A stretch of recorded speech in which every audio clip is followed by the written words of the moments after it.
guys arrived at the local hospital to film an interview with a famous professor, Dr. Thompson. But first, he had to help 4 people. Kyle complained, "I'm misophonic. I wash my hands 100 times a day." Kelly explained, "I'm afraid of heights. I can't even ride a bike." Fred complained, "I have a strong fear of water. I can't even look at a faucet." And Jenny claimed that she had claustrophobia. She always fainted in elevators. Dr. Thompson knew for sure that only one of these people told the truth. Can you tell who?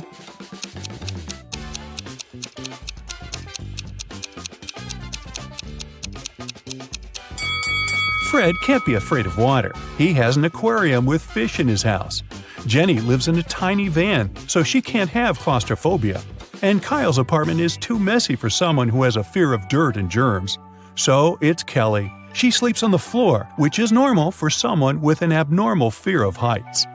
Next stop, creepy caves. Zach and Peter went to see ancient ruins in the middle of the woods. Many people had disappeared there. The guys heard weird screams coming from the cave, ran toward the sound, and got lost. Suddenly, they saw 3 tunnels. The first tunnel was filled with fire. A hungry vampire was waiting in the second tunnel. And the third tunnel was filled with poisonous apples. Which way should they choose?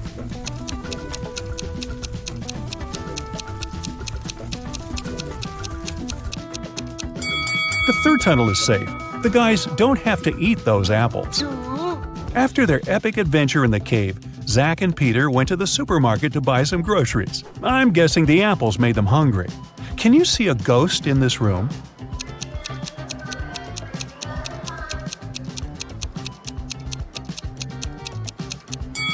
Here it is. Peter and Zach found out that people had seen some zombies in this abandoned town. So they decided to make a stop there and check for themselves. The town looked empty. The guys were very disappointed. But suddenly, a crowd of hungry zombies popped out of nowhere and started chasing them. The guys ran into a hospital and locked the door. Zombies began breaking the door down. Luckily, a helicopter with a rescue team arrived quickly. It was going to land on the roof. Zach and Peter needed to get there as soon as possible. Help them find the shortest way.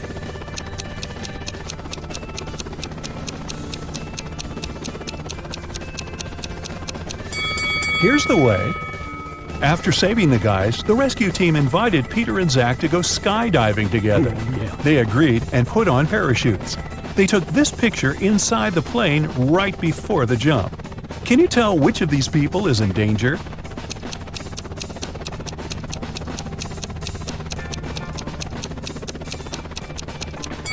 This man over here, he's wearing a regular backpack instead of a parachute.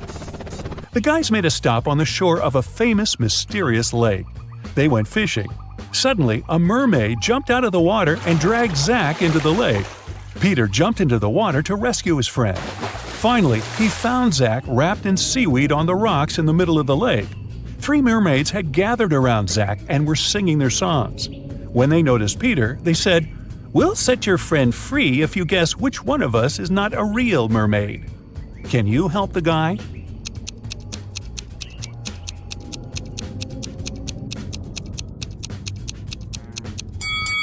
This lady over there. Her tail isn't real.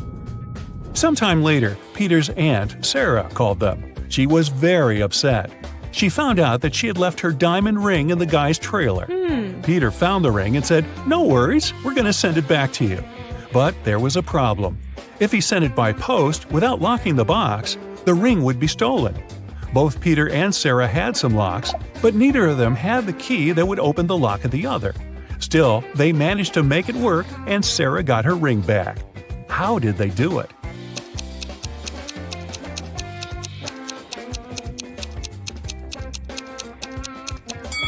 Peter locked the box with the ring and sent it to Sarah. When Sarah received the box, she added her lock and sent it back. Peter received the box and removed his lock. Then he sent the box back to Sarah. She opened the lock with her key and got the ring. Man, these folks lead complicated lives, don't you think?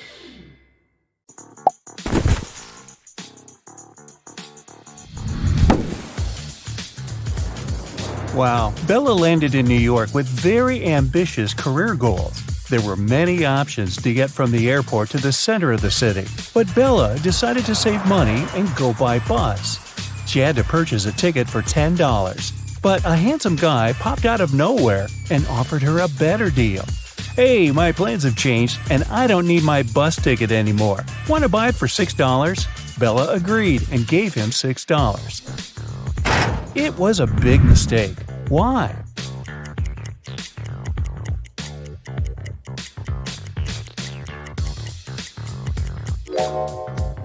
Take a look at the current date on the screen of the vending machine. And now check the date on the ticket.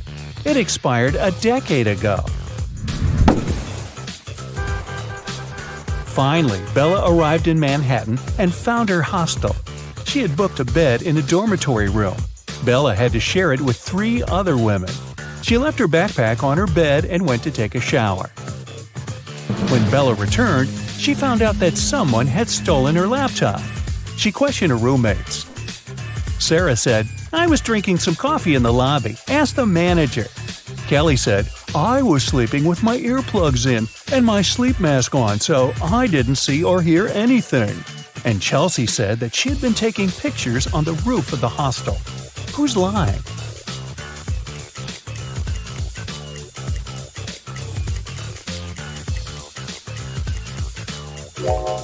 Chelsea. Do you see the sign? The hostel rules strictly prohibit guests from going up to the roof. In the evening, at around 8 p.m., Bella got very hungry. She went out to get some food. She found a cozy restaurant. As soon as Bella entered, she witnessed a heated argument between a waiter and a customer. The customer claimed to have ordered tomato soup, and the waiter claimed that he'd only ordered hot chocolate. Bella realized which of them was lying right away. What about you?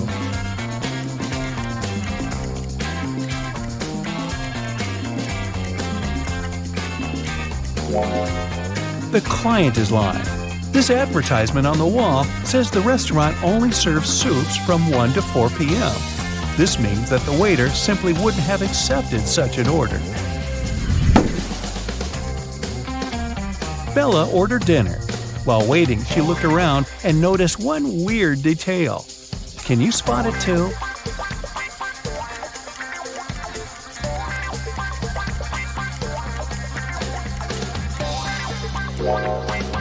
This guy is using tree leaves instead of money to pay for his meal. The waiter served Bella her meal.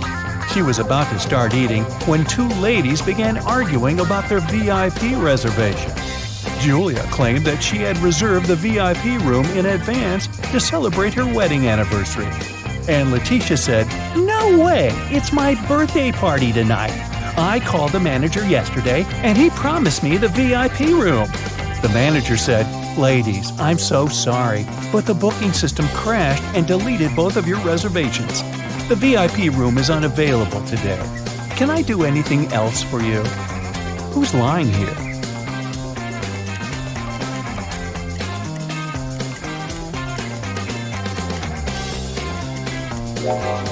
The manager. Take a look at the screen. Julia's reservation is still there. He lied because Letitia had given him huge tips to get the VIP room without any reservation. See? Boy, this is a crazy restaurant. The food better be worth it. After dinner, Bella saw Letitia in the ladies' room. She was crying. Bella asked her, "What happened?" Letitia didn't say anything. She just gave Bella her phone and showed this chat with her boyfriend. Can you tell what made Letitia so upset?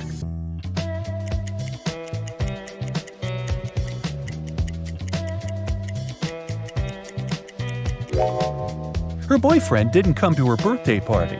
Even worse, he lied that his mom was ill to visit a pool party. Take a look at the reflection in his sunglasses.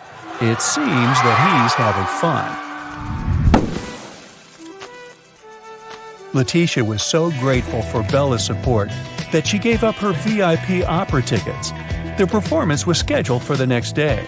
Now, Bella needed to find an evening dress. She headed to a shopping mall with Kelly and Sarah, but as soon as they arrived, they noticed something very weird. Can you see it too?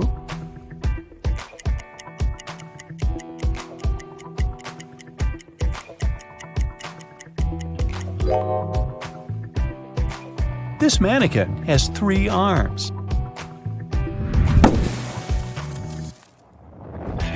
Can you spot what's wrong here?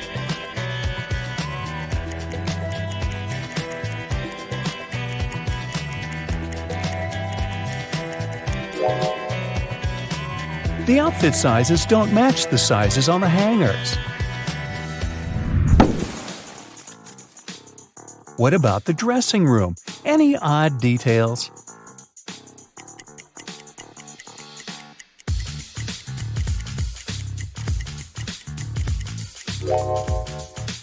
These hairy clawed paws can't belong to a human.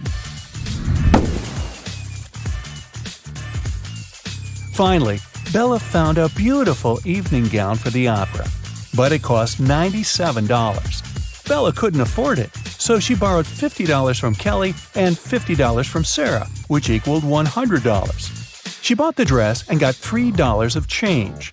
Bella gave $1 to Kelly and $1 to Sarah and kept the last dollar for herself. So now, Bella owes $49 to Kelly and $49 to Sarah, which equals $98. If we add the dollar that Bella took, we'll get $99. But then, $1 is missing. Where is it?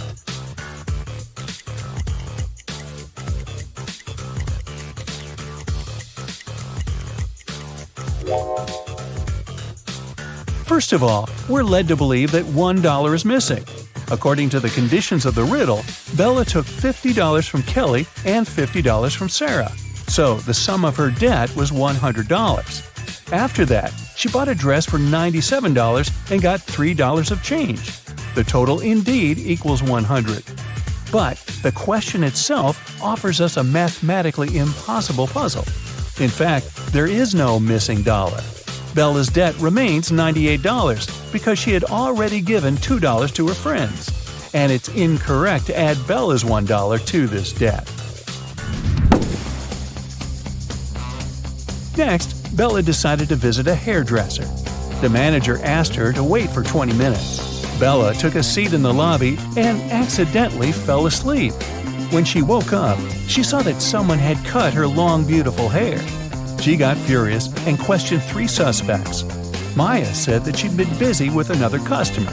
She didn't see what was going on in the lobby. Rick said that he had been eating his lunch outdoors. And Sally said, "Who do you think I am? I don't steal hair. That's ridiculous." Who is lying?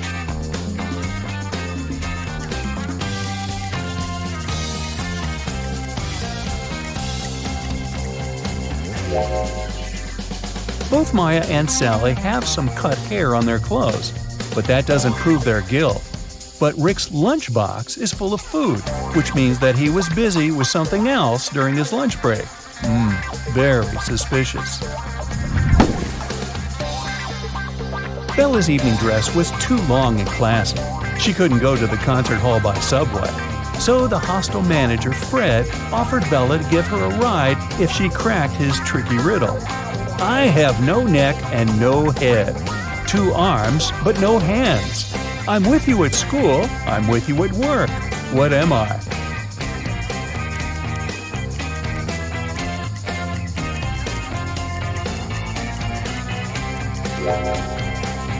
The correct answer is a shirt. During a break, Bella went outside to get some fresh air. She enjoyed the evening along with other guests. Suddenly, a street dealer offered Bella a diamond necklace for $20. She agreed right away and put the necklace on. Soon, 3 guests came over to Bella to claim the necklace. Pam said, "How dare you? This necklace has been in my family for ages. I lost it in the ladies' room." Diana said, "This piece looks very similar to my necklace. Someone stole it as I was moving through the crowd today. In any case, my jewelry collection is insured." And Sheila said, "I noticed that the necklace was gone after visiting the buffet on the 6th floor. Can you help Bella return the necklace to its real owner?"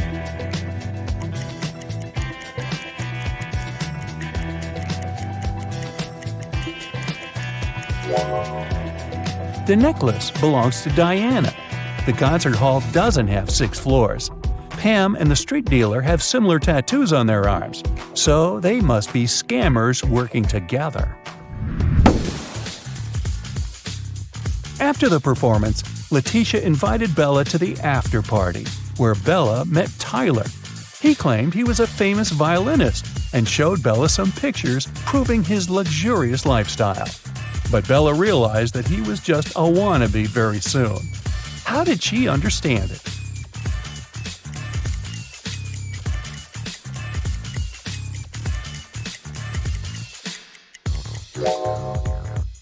Take a look at the trees in this picture. It's obvious that the wind is blowing to the right. Meanwhile, Tyler's hair seems to be swept to the left. The picture has been photoshopped. The next morning, Bella went to buy some groceries. She didn't have much cash, so she bought only 2 items, cheese and bread, and paid $1.10 in total. The cheese cost $1 more than the bread. So, how much did the bread cost?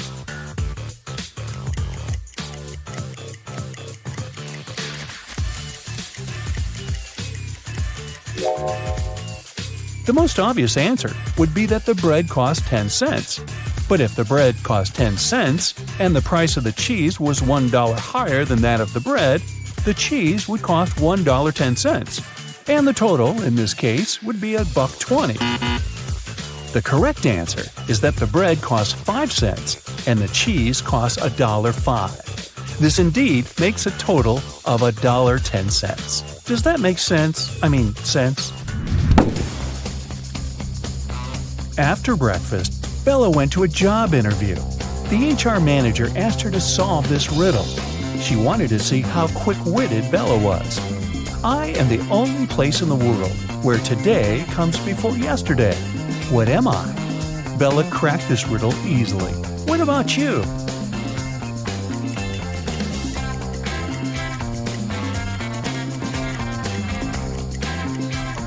The correct answer is the dictionary. Bella got a job as a train conductor. On her first day at work, she entered a rail car to check the passengers' tickets. There were only 3 people inside, and only 2 of them were human. Can you tell who's not human?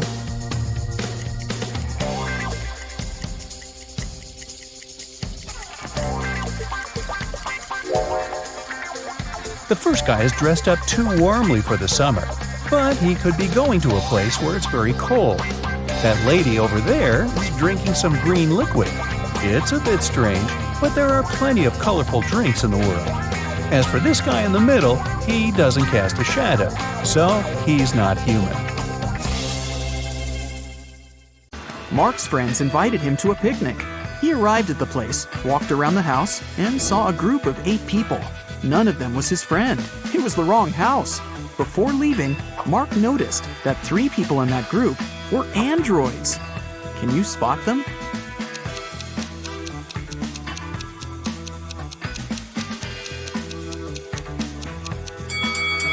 That guy is pouring a drink from a gasoline container.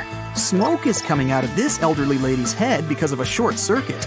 And this girl is charging her phone through a cable connected to her neck. After a shipwreck, Jack found himself on a desert island. He built a raft and equipped it with small sails that he took from the ruined ship. Jack couldn't sail far from the shore because there was no wind. A few days later, he noticed a ship. It was approaching the island, but its wind-filled sails were facing the opposite direction. According to the laws of physics, it should be sailing away from the island. Besides, there was no wind. So how is it possible that the ship was getting closer to the shore?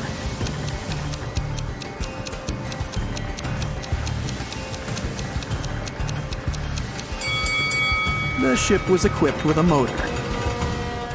Richard is walking through the forest barefoot because some monkeys have stolen his shoes. He's cold and hungry. Fortunately, he spots a hut. Smoke is coming out of the chimney, and light is shining through the windows. 3 paths lead to the house. The first is covered with red-hot coals, and there are loads of rusty nails on the second one. And the third path is littered with broken glass. Yikes! which way should Richard choose?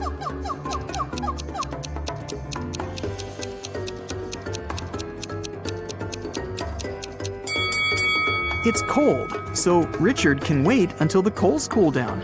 And while he's waiting, he can warm up next to them. Toby has been wandering through the desert for several hours. The sun's burning his neck. There's nothing but hot sand around. He's run out of all the water he had. Toby gets weaker, and finally, he falls down. At this moment, he sees two tiny ponds. Toby only has enough strength to get to one of them. Which of these ponds is a mirage, and which is real?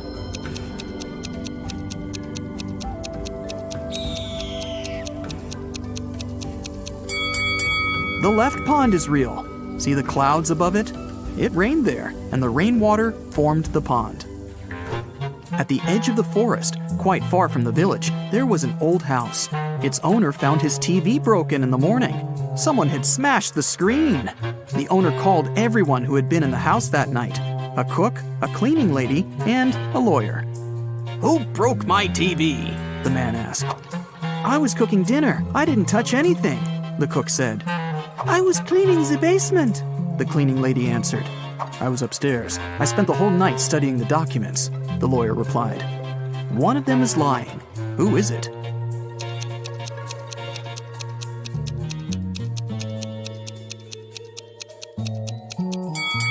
The lawyer. He said he was upstairs, but it's a one-story house. He couldn't be studying the documents on the roof all night. Tom has lost his car keys. He's searched every corner in every room, but hasn't found them. The guy goes to the farthest room, looks at the floor, and realizes the keys are hanging on the chandelier. How does Tom know that?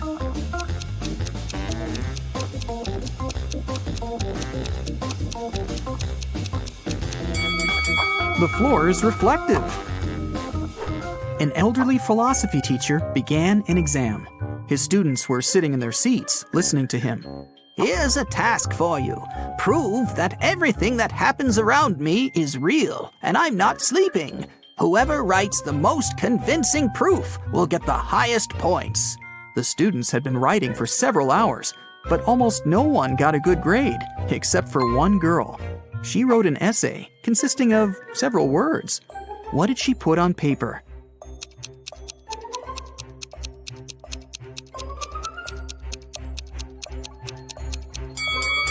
You can't read this if you're asleep. By the way, you can use this tip while sleeping. It's almost impossible to read anything in a dream. Therefore, to find out whether you're asleep or not, look at your phone and try to read something.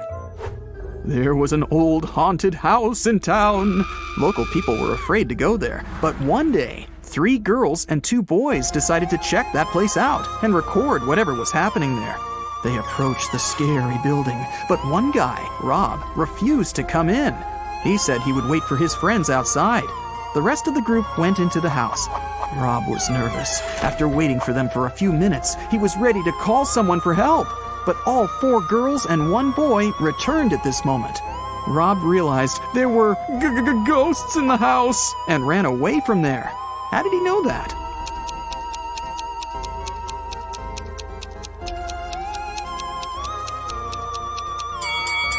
Three girls and 1 boy were in the house, but 5 people came out. 1 girl was a spirit. Rob saw her and ran away. Michael is walking along the sidewalk, holding his hands behind his back. A car appears from around the corner behind him. At this moment, Michael is walking near a big puddle. The driver accelerates. He's going to splash the water all over Michael. But at the last moment, he suddenly slows down and drives around the puddle. Why didn't he drench Michael?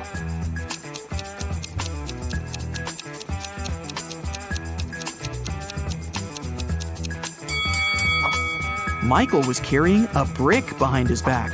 The driver was afraid that Michael would throw it at his car, so he didn't drive over the puddle. Susan found out that her favorite pop band was playing a private concert for VIP clients in a luxurious club. She decided to sneak inside through the back door. But, unfortunately, Susan came across a strict guard behind the door.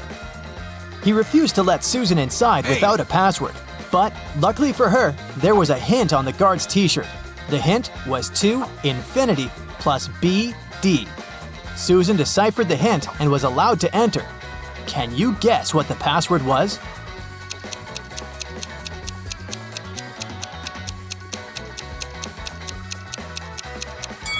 It was to infinity and beyond.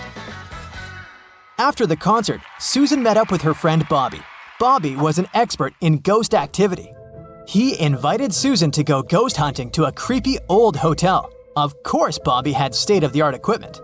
Once they arrived at the hotel, his equipment indicated there was strong paranormal activity going on. It looked like the ghost had a sense of humor and wanted to play hide and seek with them before it revealed itself. It led Bobby and Susan into a room with 4 doors. Each door had an inscription on it with some clues. The sign on door A said, "It's behind B or C." The sign on door B claimed, "It's behind A or D." Door C said, "It's in here." And door D stated, "The ghost isn't here." Bobby and Susan looked very confused until a note appeared next to their feet. It said, 3 of the inscriptions are false and 1 is true. Can you guess which door leads to the ghost?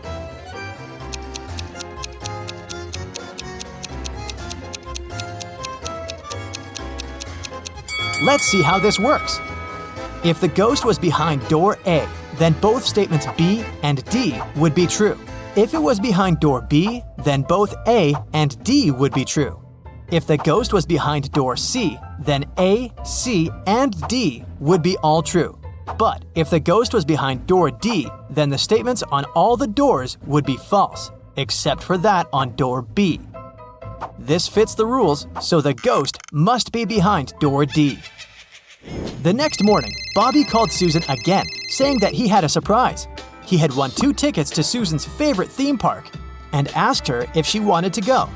Before she answered, though, Bobby warned her that she had to crack a very difficult riddle. Only then would he give her a ticket. She agreed. For a school challenge, 100 students received a number between 1 and 100. Each student was instructed to go inside a classroom that had exactly 100 boxes randomly numbered from 1 to 100.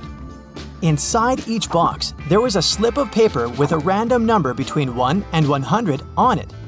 Now, each student needed to enter the classroom on their own and find the box that contained the slip of paper with their number on it. But in order to do so, each of them was only allowed to open a maximum of 50 boxes. They were instructed to leave the room exactly as they found it, and they weren't allowed to communicate with other students once they'd left the room. If all of the students managed to find their numbers inside the boxes, they would each get $100. But if one of them wasn't able to find their number, none of them would be able to win the prize. Bobby asked Susan if she knew the best strategy for all of the students to find their numbers and win the prize. After a few hours, Susan called Bobby with the answer. She managed to figure out the riddle. Can you guess what she answered?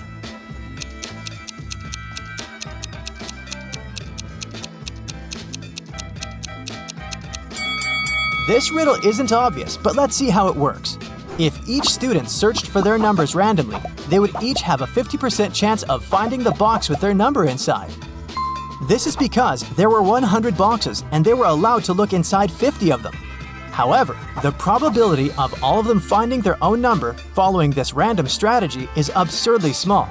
So, to increase their chances of collectively finding their numbers, they would need a better approach. The students could use something called the loop strategy. After entering the classroom, they should go directly toward the box that has their number on top of it. The number inside probably won't be their number, but that's okay. They should check the number inside the box and go look for the box with that same number on top of it, and so on and so forth. They should keep doing this until they find the paper with their number on it. This strategy means there's more than a 30% chance of the students finding their numbers and winning the prize. It's not a huge probability, but hey, at least they'll have fun trying to figure it out. One afternoon, Susan found her father, Frank, in the living room. Frank was a private investigator and he had just received a message revealing the address of the town's most dangerous criminal, Dirty Jack. He decided to go check the area, even though he didn't know what the criminal looked like. The address turned out to be an old warehouse. When he busted inside, he found 4 people sitting at a table. They were a carpenter, a truck driver, a mechanic, and a firefighter. Without any hesitation, Frank arrested the firefighter. How did he know it was the criminal?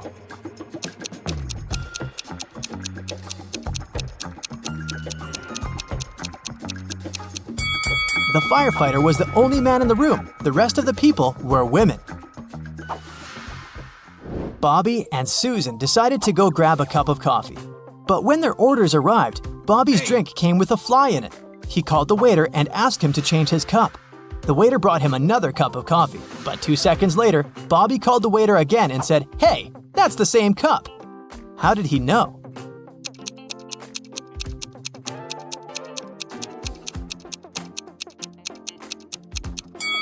Because Bobby had already put sugar in his coffee. And when he tasted the new drink, it already had sugar in it. Susan and her family went on vacation to their country house, but unfortunately, it was raining heavily. It kept raining for 13 days. When it rained in the morning, the afternoon was beautiful and clear. And when it rained in the afternoon, the next day was blessed with a clear, sunny morning. Overall, Susan's family experienced 11 nice mornings and 12 nice afternoons. Can you find out the total number of days they spent in the country house?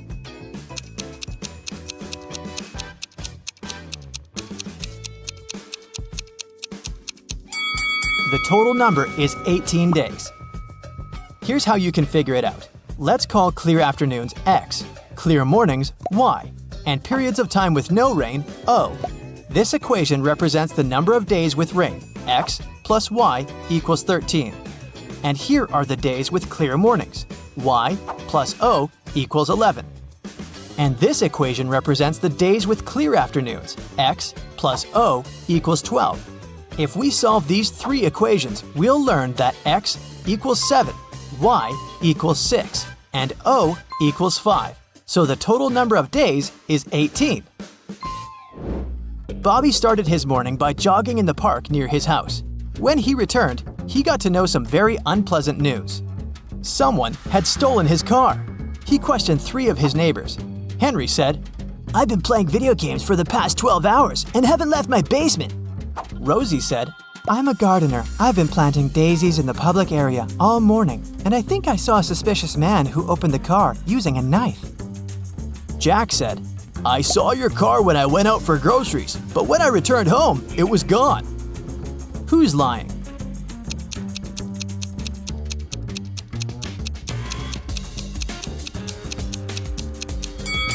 Rosie.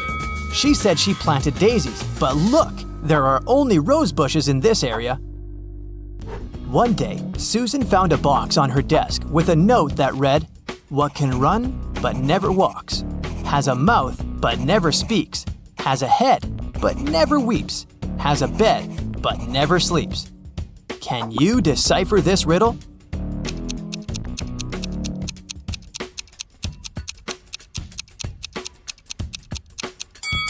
The correct answer is a river. A hat and scarf cost $110. The hat is $100 more expensive than the scarf. How much does the scarf cost?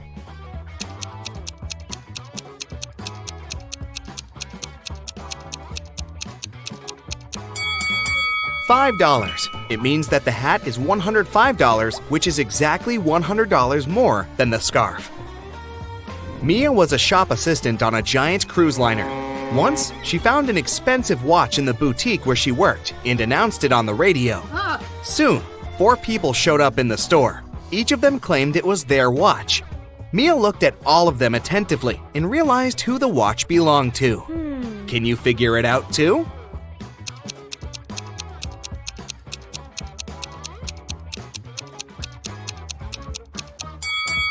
This man does have a watch tan line, but it's much bigger than the watch Mia found. This young girl already has a watch on her left hand. Why would she wear the second one? The elderly lady must be very absent-minded. Her dog is wearing her watch as a collar. The watch must belong to the teenager. Nick was an experienced skydiver, but one day, something went wrong. A strong gust of wind brought him to the forest. The man found himself among trees with no food or water. Soon, Nick saw 4 roads in front of him.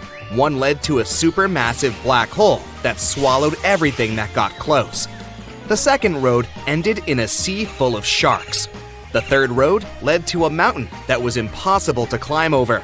And the fourth road ended in a bottomless abyss. Which road should Nick take?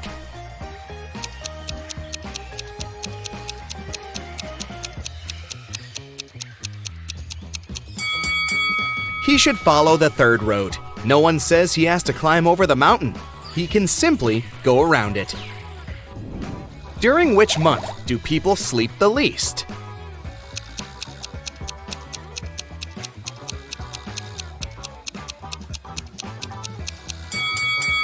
During February, it only has 28, maximum 29 days. A man is on the run from the police after he stole 3 massive gold bars, 30 pounds each. At some point, he reaches a long bridge that can support only 260 pounds. The man weighs 200 pounds. How can he transport all 3 gold bars in one go?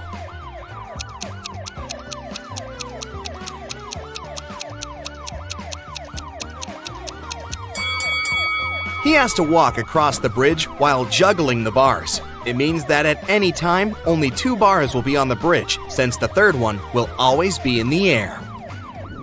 Look attentively at these 3 men carrying a log. One of them is cheating. Can you figure out who it is?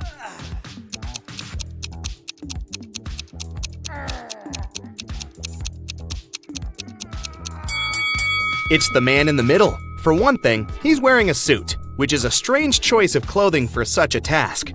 Plus, his face is quite relaxed, and his eyes are open. It doesn't look as if carrying the lug feels like hard work for him. One evening, Emma went to take out the trash from her coffee shop. She was about to leave when she spotted something dark in the corner behind the trash bins. It was a young woman, and she was unconscious. Oh my God. Emma rushed to her. The girl's bag and smartphone were lying nearby on the ground. The first person on the contact list was named Big Sis. Emma called the number and heard a female voice. "I found your sister lying on the ground. It seems someone hit her on the head." What? The woman was shocked and promised to come immediately. Next, Emma called the police. The sister and police officers arrived at the same time. "Arrest this woman! She's behind the attack!" Oh. And Emma pointed at the sister. Why did she say so?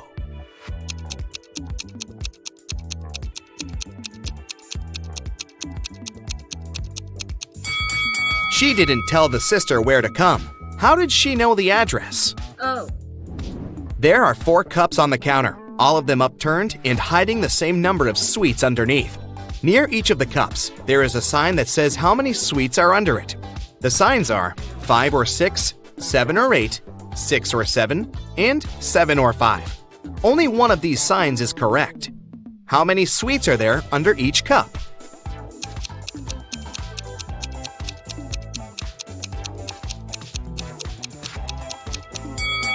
Since only one sign is correct, the right number can't appear twice. Otherwise, more than one sign will be correct. It means that there are 8 sweets under each cup. Luke took part in a scientific experiment, but something went terribly wrong. He ended up in a place where there was nothing but 3 portals. One of them led to a polar desert in Antarctica. The second one opened into a volcanic crater filled with molten lava. And behind the third portal, there was the age of dinosaurs, with huge diplodocuses roaming around. Which portal should the man choose?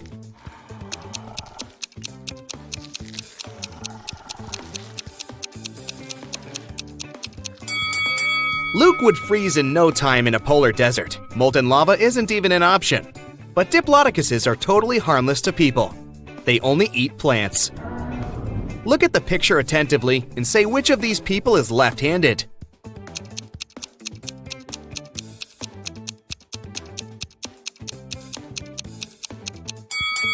It's the waiter. It's easier for a left-handed person to hold the tray in the right hand and deal with the food and drinks with the left, dominant hand. Detective Henry Taylor was getting ready for work when he heard screams from his neighbor's house. He rushed there. The door was locked. The man had to kick it several times before it opened. He found his neighbor, Miss Anderson, in the living room. She was tied to a chair. "Oh, I'm so happy you heard me shouting. An hour ago, a man knocked on my door and said he was an electrician. But as soon as I let him in, he tied me up and took all the priceless paintings I had got from my grandfather, and then he just ran away. Detective Taylor had to arrest the woman for staging the theft. How did he know?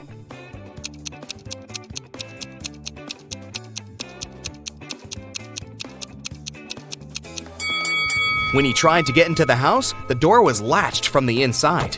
Who could do it if Miss Anderson was tied up and the thief supposedly ran out of the house in a hurry? You have 5 pieces of chain, and each of them is made up of 3 links. You have to make a long chain out of these 5 pieces. Welding an open link will cost you $3, and breaking a link open is $1. Can you make a long chain if you have only $15?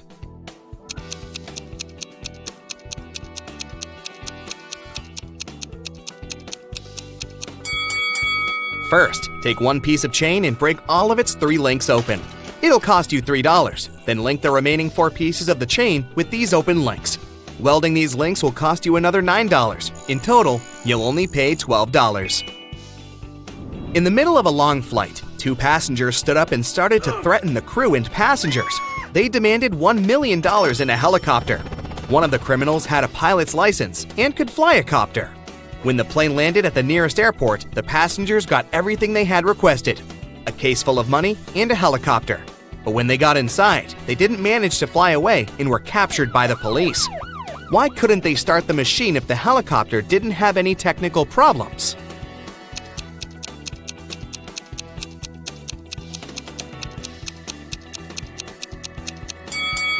The helicopter was okay, but there was no fuel in its tank. Michael got lost when he was walking in the forest. After hours of wandering around, he finally saw a weird-looking house that seemed to be deserted. Still, the guy decided to try his luck and ask for directions. But when he entered the house, the door shut behind his back with a loud bang, and he heard a voice, "You've entered my home uninvited. You won't leave it easily." Oh no. After that, Michael found himself in a room with 3 doors. The voice told him that only one of those doors led to freedom. Behind the first door, there were starving wolves. The second door hid a furious werewolf. And behind the third door, there was a huge, raging campfire. Which door is safe?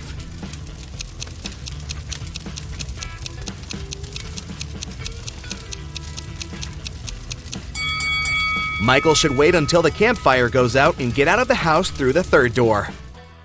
Zoe took Rachel to a party and introduced her to Nick, an eccentric billionaire who was financing one of Zoe's movie projects.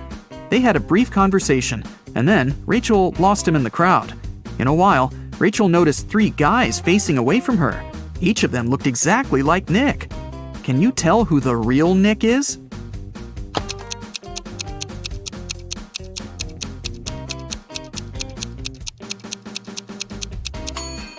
This guy has a tattoo on his hand, while Nick didn't have it. And this guy's suit is fake. They wrote the brand name with a mistake. Nick offered for Rachel to sing karaoke. The girls sang a song, and Nick liked it so much that he offered her a suitcase full of gold. But he wouldn't reward just anyone. Only smart people deserved his money. To get the gold, Rachel had to crack a riddle. Nick showed her 4 rare coins. He said there was something wrong with 3 of them. Can you figure out which coin is real?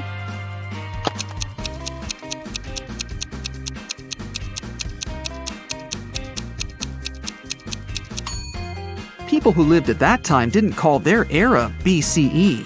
This coin is from the future. Take a look at the date. There weren't cars in 1365. So here's the only real coin. Rachel used an app to call a taxi to take her precious suitcase home.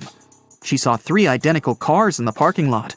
Each of the 3 drivers claimed that Rachel had ordered their car. Which driver should Rachel choose?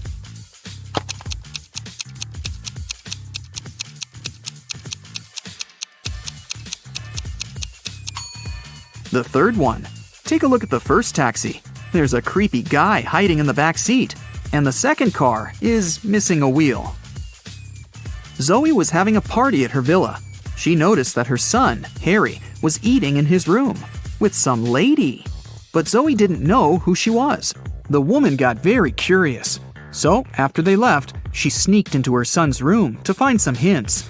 There were 3 girls at her party: Lily, Jennifer, and Diana. Zoe immediately guessed who was with her son. What about you?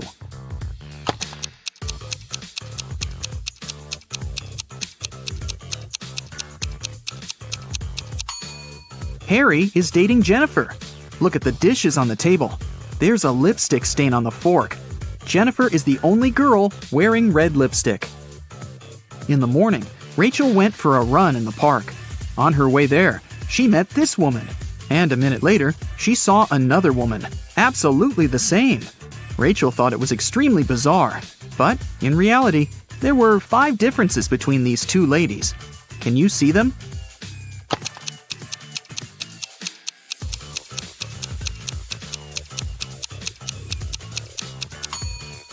Here they are. Rachel continued her run and saw these 2 guys on a boat in the river. And a couple of minutes later, she noticed these fishermen.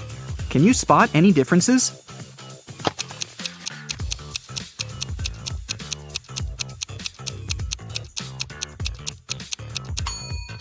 There are 5 differences between these 2 pictures. Have you found them all? Rachel stopped because she needed to tie her shoelaces. Suddenly, she saw these 2 women with backpacks. Can you spot 5 differences between them?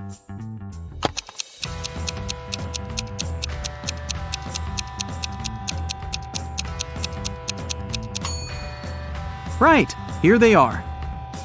Rachel arrived at her apartment building and found her neighbor, Peter, unconscious at the bottom of the stairs. The scene in front of her eyes was so awful that Rachel fainted, and the concierge carried her home. In the evening, after her nap, Rachel left her apartment. And guess what? In the lobby, she came across Peter again. But this time, he was energetic and happy. He was also drinking some juice. How did he survive?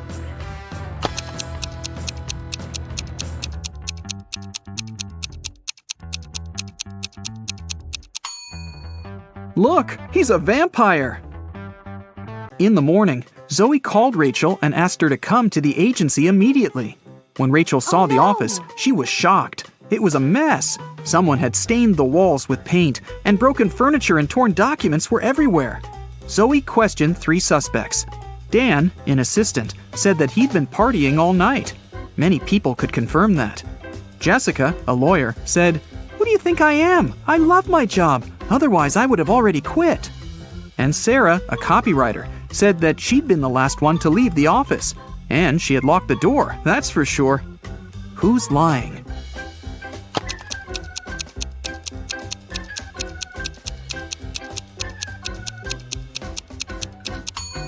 Jessica.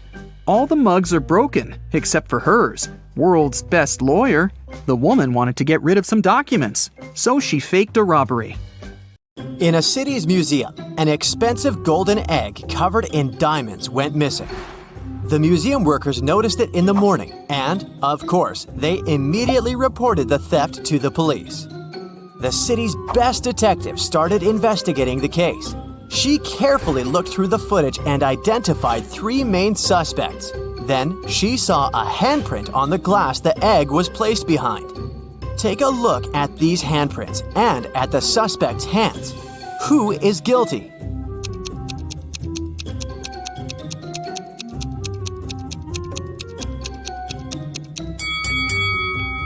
It's this person right here. Look, the prints of the fingers aren't full because something came in the way. This person is wearing rings right there, so it's their print. In a little town, someone stole an expensive silver collar for a cat, covered in diamonds and precious gems. The shop's owner called the police, and the investigation started. There were 3 suspects. Mr. Johnson said, "I came to look for earrings for my daughter's birthday. We don't have any pets." Mrs. Martin said, "I got a bracelet for myself. I didn't steal anything." Mrs. Tanner said, "I have no idea what you're talking about."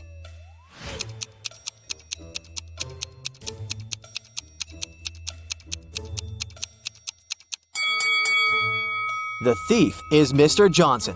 There are cat footprints in his garden, so the family obviously has a pet. There was a robber in the city, and no one could catch him for several months. After another incident, the police saw the robber entering a hospital. They walked in and ran into two doctors. Which one of them is fake and is actually the robber?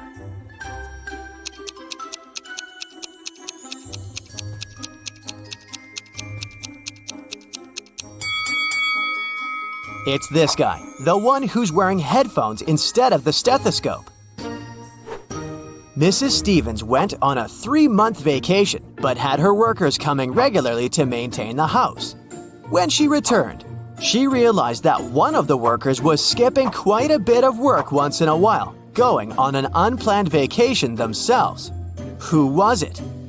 A gardener who takes care of the outside garden, a housekeeper who takes care of everything in the house, or a painter who is coming to paint her house.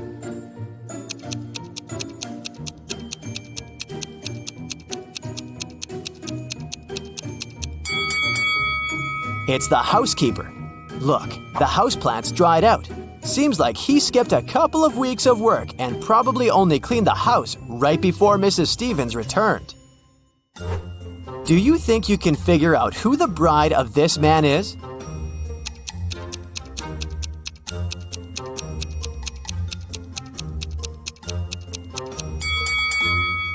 It's this woman right here. Look, she has the same tattoo as this guy.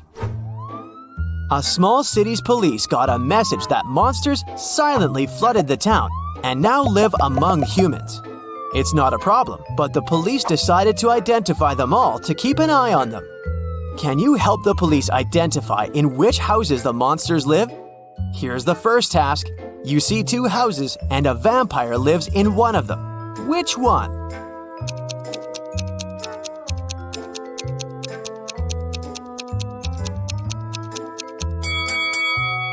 It must be this house, the dark one where the blinds are closed on all the windows.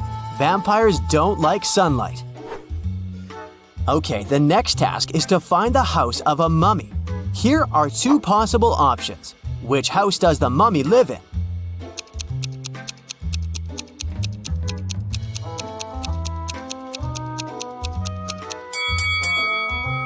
This one. Look, there are bandages around the house.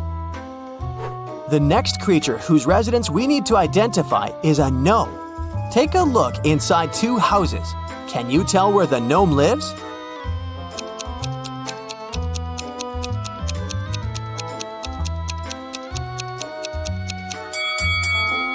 Probably in this house. All furniture is smaller and placed way lower than in the other house, so it must be the residence of someone small, like a gnome. Now, we need to find the house of a centaur. Take a close look at both houses. Can you identify the one?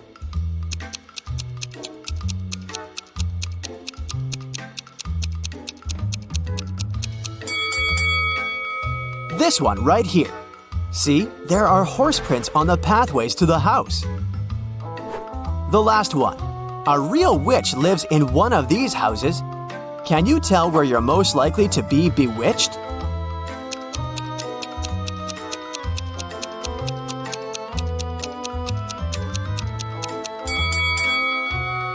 Did you notice this cute black cat? That's a famous witch sidekick, so my bet is on this house. On a cold January night, Delaney was found unconscious in the cloakroom when her best friend Jane came looking for her. She was at a house party with a bunch of college students. The police interrogated several students, asking where they were around the time of the accident. Allison said, "I was upstairs all the time, dancing with my friends." Liam said, "I went to a kiosk to pick up some candy for my girlfriend. There were only drinks and chips." Oliver said, "I was talking to a girl. She seems to like me." Who should have been taken to the police station?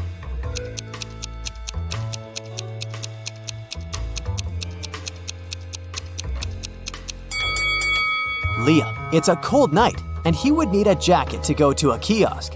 And if he needed a jacket, he would go into the cloakroom to get it, and would have found Delaney instead of Jane. So either he lied or walked past an unconscious girl. Ronan Collins, a successful businessman, went missing. His family reported it to the police, The main suspect was Ronan's business partner, Jennifer. She had been out of the city, but as soon as she returned, the police knocked on her door and asked if she knew something about Ronan's disappearance 2 weeks prior. I just returned from my month-long trip to the Amazon rainforest an hour ago. I haven't heard anything about it. The detective didn't believe her right away and took her to the station for further investigation. Why?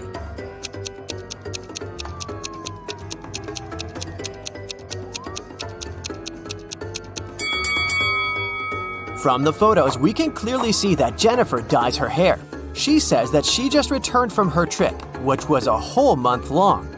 But her hair is perfectly dyed. Some roots would grow out, so she's lying at least about something. Esme was having a walk in a forest and got lost. But she found the house of a witch, walked in, petted her black cat, and asked the witch to take her home. The witch was busy operating on a frog, a rat, and a crow. She was using magical healing gloves, but she only had 2 pairs, so she needed Esme's help to figure it out, and then she'd take her home. How can she operate on all 3 animals with the 2 pairs of magical gloves, but remain sanitary?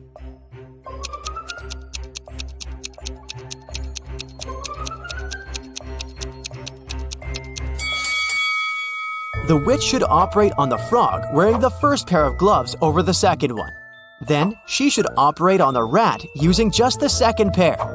Finally, she should operate on the crow wearing the first gloves inside out, worn over the second glove. Detective Callum had to travel to a small neighboring city where dogs were being kidnapped every night, right out of the house. There were already 4 of them missing, and all of them were living on the same street. Mila was kidnapped first, then Karma the next night. After that, it was Jake, and then Mr. Sniffer. There were just 3 dogs left that lived on the street. Can you figure out which dog is going to be the next target?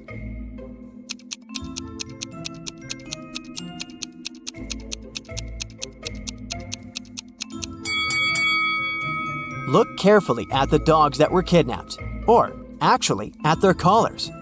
The first dog that was kidnapped has a red collar. Karma has an orange collar. Then Jake was wearing a yellow one, and Mr. Sniffers owned a green one. Seems like they're being kidnapped in order of rainbow colors. So, the next target should be this dog, the one wearing the blue collar. Mason called the police, reporting that his metal safe box with his savings was stolen. He walked into his bedroom right in time to spot the robber throwing the safe out of the window and disappearing in the window right after. So, Mason wanted the robber caught, or his insurance to pay him the money he had lost. The detective came to investigate. "Did you touch anything in the room after the incident?" he asked. "No, I came straight to you." "Then there was no robber," the detective concluded. "Why?"